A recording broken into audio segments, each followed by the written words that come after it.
Et si laisser faire était une marque d'attention, de respect. Christophe Malinowski. Après un violent orage qui a dévasté le jardin de l'hôpital, un patient décide de rapporter dans sa chambre une grosse branche d'arbre.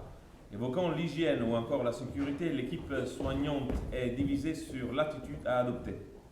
Pour ne pas compromettre le lien, Germaine, une infirmière expérimentée, explique à ses jeunes collègues pourquoi il faut probablement laisser faire. La canicule de ce terrible été nous épuise tous, patients et soignants. Nous luttons contre la fonte de nos corps, de nos esprits, terrassés sous une chaleur de plomb. Abachi dans le jardin sur une chaise brûlante, j'attends que vienne le soir, la nuit, la douceur, le repos. Le service est calme et assommé, je m'évade dans le passé vers des lointaines vacances d'hiver lorsque j'étais enfant. Plongé dans ce souvenir de fraîcheur, je ne vois pas venir un épouvantable orage qui soudain s'abat sur le vieil hôpital. Les portes et fenêtres ouvertes pour aérer les services sont désormais autant de brèches dans lesquelles d'extraordinaires rafales s'engouffrent. En quelques instants, de trombes d'eau se déversent dans les chambres, sur le lit, les fauteuils et les tables des malheureux qui n'ont pas fermé leurs fenêtres. Puis, aussi vite qu'il est venu, le déluge fuit, laissant derrière lui stupeur et désolation. Le jardin est dévasté, tables et chaises renversées, cassées, branches d'arbres arrachées. Le service est inondé par plusieurs centimètres d'eau. L'électricité, disjonctée. Trempé des pieds à la tête, après avoir couru au fond du jardin aider une patiente, je n'ai pas souvenir d'un orage d'une telle puissance, en si peu de temps depuis bien longtemps. Les patients, quant à eux, vont et viennent, sortis de leur torpeur, hagards pour la plupart, d'autres euphoriques, ravis de respirer, enfin. Content de reprendre mes esprits, j'entends alors un collègue interpeller vivement un patient. « Ah non, monsieur, ce n'est pas possible, laissez ça dehors !» Mais ce patient, tout mouillé lui aussi, n'a que faire de cette remarque et continue tranquillement son chemin, imperturbable, une immense branche d'arbre dans ses bras qu'il porte jusqu'à sa chambre. De l'orage, nous basculons alors dans une crise institutionnelle. Certains d'entre nous refusent de laisser entrer une branche d'arbre dans le service. Ils nous rappellent l'hygiène hospitalière, le règlement intérieur, dont au fond, je ne connais pas vraiment les recommandations ou consignes sur le sujet végétal. Et puis, ils évoquent la sécurité. On ne peut quand même pas laisser ça dans sa chambre, vous imaginez, pour l'hygiène. Et puis, il pourrait se faire mal, ou faire mal à quelqu'un, ou à lui-même, avec ça. Il est vrai que je n'ai jamais vu une branche de cette taille dans un service de soins.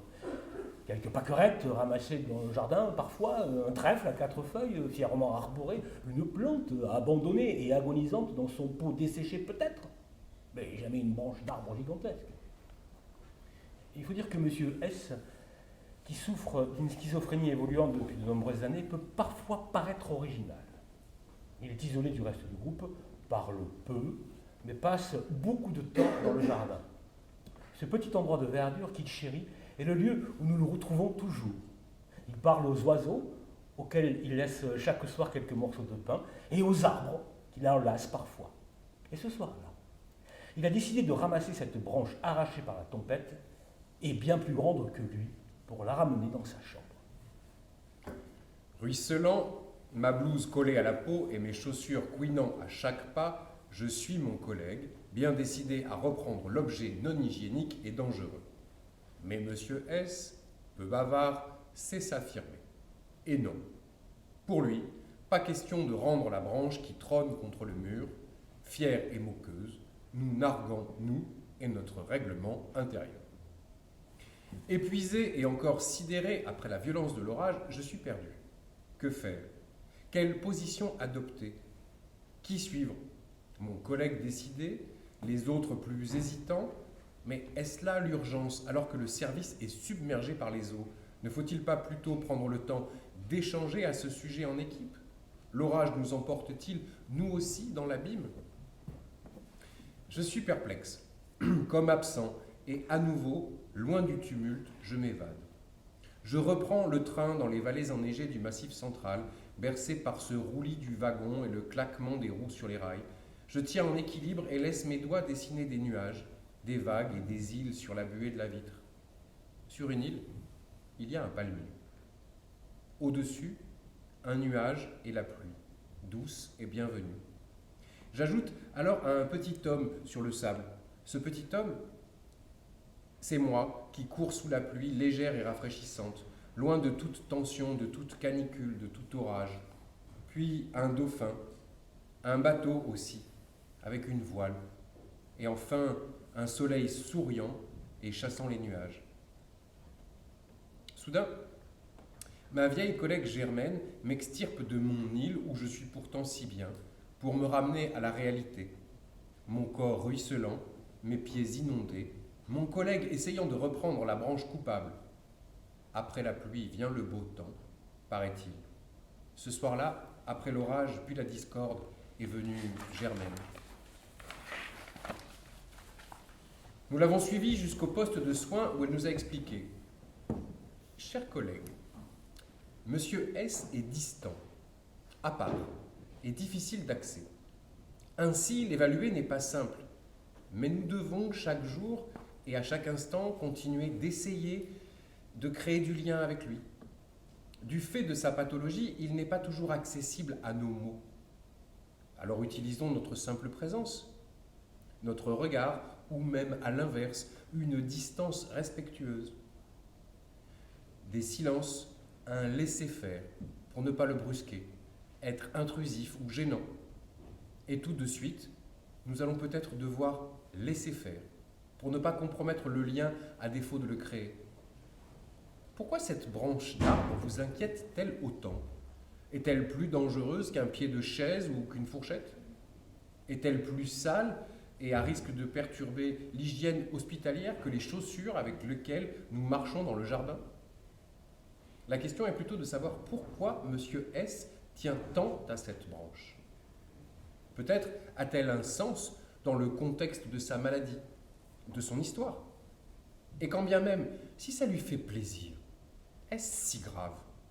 Et si laisser faire était une marque d'attention, de respect? Encore une fois, Germaine a raison, et l'ensemble de l'équipe est d'accord avec elle. Nous avons donc laissé sa branche à Monsieur S, la contournant même en faisant le ménage. Il l'a gardée plusieurs jours, sans que nous ne comprenions vraiment pourquoi. Puis un jour, après avoir perdu toutes ses feuilles, il l'a déposée au pied de l'arbre, meurtri. Et l'histoire de la branche s'est arrêtée là, tout simplement, sans heurts ni propagation d'une quelconque épidémie végétale. Si cette branche ne nous a pas permis de créer du lien avec Monsieur S, respecter son choix nous a permis de ne pas le perdre. Et c'est là l'essentiel.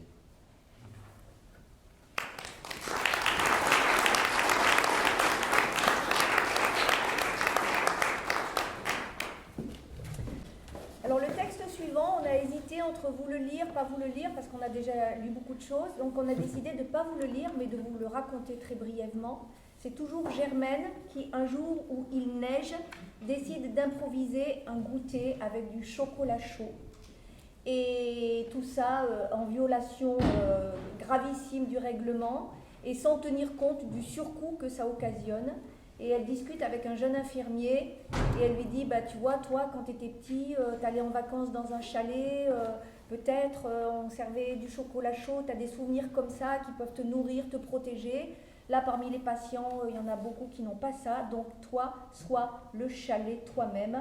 Et cet épisode du chocolat chaud apporte un réconfort énorme à tout l'hôpital au moment où ça a lieu. Voilà. Un petit bout quand même.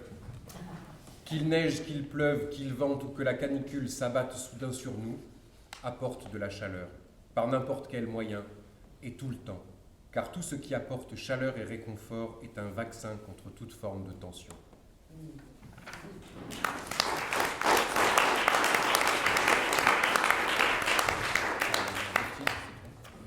Oui, je peux le dire. Donc c'est une lettre à Germaine, ma chère Germaine. Tu viens de partir en vacances et cela fait bien longtemps que je n'ai pas écrit une vraie lettre sur du papier avec un stylo. Mais un SMS ne me laissera pas assez d'espace et je ne sais pas si tu consultes tes emails. À choisir, j'aurais préféré un stylo plume, à l'écriture plus douce, chaleureuse et poétique. J'ai cherché partout, dans tous les tiroirs de la maison et même dans ma vieille boîte à chaussures marquée Souvenirs. Mais je n'en ai pas trouvé. Je me contenterai donc d'un vulgaire stylo bille noir. Dommage, tu mérites mieux, Germaine. J'ai choisi ce beau papier un peu jauni par le temps où l'on distingue en filigrane un paysage. Il était dans la boîte à chaussures, glissé entre quelques lettres amoureuses de mon adolescence que j'ai relues avec émotion. Finalement, grâce à toi. J'ai bien vu ta tristesse ce matin après notre réunion de service. J'ai entendu les gens juste critiques à ton encontre. J'ai compris que tu es devenu un bouc émissaire pour une petite partie de l'équipe, la coupable des non-dysfonctionnements, la cible ou le fusible. J'ai reçu tes mots apaisés et leur troublante certitude, ta voix douce et leur regard irrité, ton expérience qu'ils ont oubliée. Et enfin, j'ai perçu ta voix tremblotante et l'alarme que tu as retenue en partant. Que te dire, Germaine? Tu connais les protocoles, les règles et les règlements. Souvent, tu t'en as affranchi, tu les assouplis pour les adapter à chaque patient en fonction de ses difficultés. Il est vrai que ta façon de faire est parfois un peu à part ou à l'ancienne, comme disent certains, quand tu fais fi des habitudes du service pour agir à ton idée. Bien sûr, cela peut nous déstabiliser et c'est peut-être pour cela que tu es montré du doigt. Car qui mieux que celle qui sort du lot peut être désignée responsable de la crise que nous traversons? Tu nous as pourtant souvent expliqué que les crises dans une équipe viennent et reviennent comme les vagues de l'Atlantique. Reproche-t-on à un grain de sable isolé toutes ces vagues? Que te dire, Germaine, sinon de ne pas oublier? Souviens-toi, Germaine, de cet homme en chambre d'isolement à qui tu avais laissé ses vêtements sans tenir compte du protocole qui impose le port du pyjama et qui vivait comme une infantilisation. Il s'était immédiatement apaisé et nous avions évité, j'en suis sûr, de mettre en place des contentions physiques. D'ailleurs, tu avais favorisé ce lien de confiance qui lui avait peut-être permis de sortir plus rapidement de cette chambre. Souviens-toi, Germaine, de cet homme si souvent hospitalisé, insultant, méprisant, semant le chaos à chacune de ses arrivées dans le service. Tu nous avais invités à nous asseoir près de lui pour apprendre à le connaître. Sa terrible histoire nous avait émus et par la suite, nous l'avions mieux accueilli. Souviens-toi, Germaine, de cette paire de ciseaux disparus que tu avais retrouvés, tout simplement en discutant avec les patients du service, en dédramatisant, en promettant qu'il n'y aurait pas de sanctions et en maintenant ton lien avec eux. Deux patients avec qui tu avais une bonne relation avaient convaincu l'auteur du larcin de rendre l'objet dangereux. Tu ne nous avais parlé que du lien, toujours le lien, pour un soin en douceur et sans tension. Souviens-toi, Germaine, de cette jeune femme suicidaire à qui tu avais permis de garder l'écharpe portée par celui qui venait de la quitter pour une autre. Nous étions terrifiés à l'idée qu'elle se fasse du mal avec ce bout de tissu. Tu nous avais d'ailleurs demandé qui nous voulions protéger, notre patiente de sa souffrance ou nous, de notre peur. Et tu avais vu juste, car par la suite, cette jeune femme n'avait plus tenté de se faire du mal, rassurée par l'odeur de cette écharpe portée chaque jour. Souviens-toi, Germaine, de cet homme, très déprimé lui aussi, à qui tu avais laissé ses lacets contre la vie de tous. Parce que si cet homme se sent déshumanisé ainsi, alors le risque est bien plus grand, nous avais-tu expliqué. L'avenir t'avait à nouveau donné raison. Souviens-toi, Germaine, de ce jour où tu avais apaisé le conflit entre un patient et une collègue qui n'avait pas supporté que celui-ci lui touche les cheveux et avait réagi avec colère.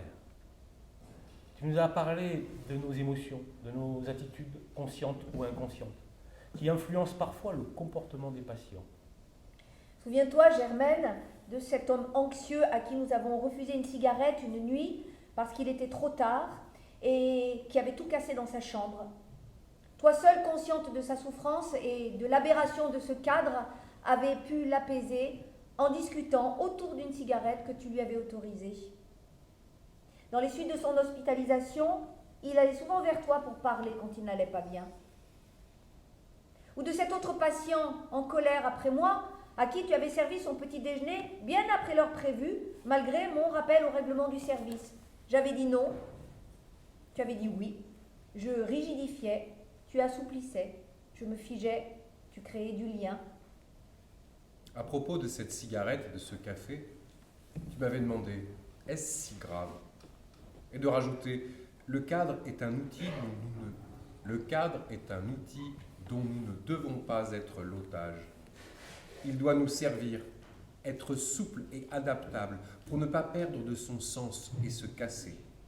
Il doit être le roseau qui plie mais ne rompt pas. Nous ne mettrons personne en difficulté en disant oui, si ce oui permet d'éviter la rupture, s'il participe au maintien ou la création du lien qui nous unit à nos patients. Souviens-toi, Germaine, du jour où un patient s'est suicidé dans le service. L'équipe était meurtrie, effondrée. Jusqu'au dernier d'entre nous, tu avais trouvé les mots justes et su nous soutenir. Souviens-toi, Germaine, de cette vieille patiente qui s'était jetée à ton cou pour te serrer dans ses bras de longues minutes durant et que tu n'avais pas repoussée, alors que je l'aurais fait moi-même, effrayé par cette proximité.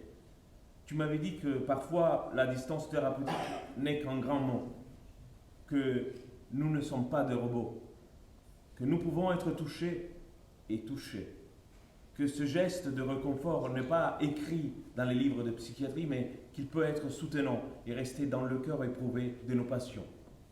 Souviens-toi, Germaine, de cet homme qui avait forcé le passage de la chambre d'isolement, qui nous avait empêchés de nous interposer, et tu lui avais proposé de l'accompagner pendant un petit temps de sortie. J'avais marché et parlé avec lui dans le couloir, et puis il t'avait suivi sans difficulté pour réintégrer la chambre, sans tension ni violence, parce que tu avais ouvert plutôt que fermé, accueilli plutôt qu'opposé. Souviens-toi, Germaine, combien avec un café, un peu de tabac, un mot, un sourire, une main sur l'épaule, une marque d'attention, de confiance, tu as apaisé et sauvé de patients. Souviens-toi aussi, Germaine, combien avec patience, douceur, diplomatie, confiance et encouragement, tu as accueilli et accompagné de soignants. Souviens-toi enfin, Germaine, combien tu m'as rassuré et guidé, moi, ton plus jeune collègue, perdu devant la maladie et la souffrance de nos patients, et écrasé, plein de doutes, sous le poids des habitudes et des protocoles que j'essaie maintenant d'adapter. Combien tu m'as appris et apprends encore à avancer vers les patients, sans jamais reculer, pour tendre la main et créer un lien de confiance avec eux. Mon stylo bille rend l'âme, lentement. Je fais une pause dans l'écriture et me relis. Le paysage en filigrane, à travers les lignes noires, apparaît désormais nettement. C'est un phare, chahuté par les vagues. Combien de bateaux a-t-il pu guider ou sauver? Souviens-toi, Germaine, souviens-toi, ma chère Germaine. Moi, je me souviens.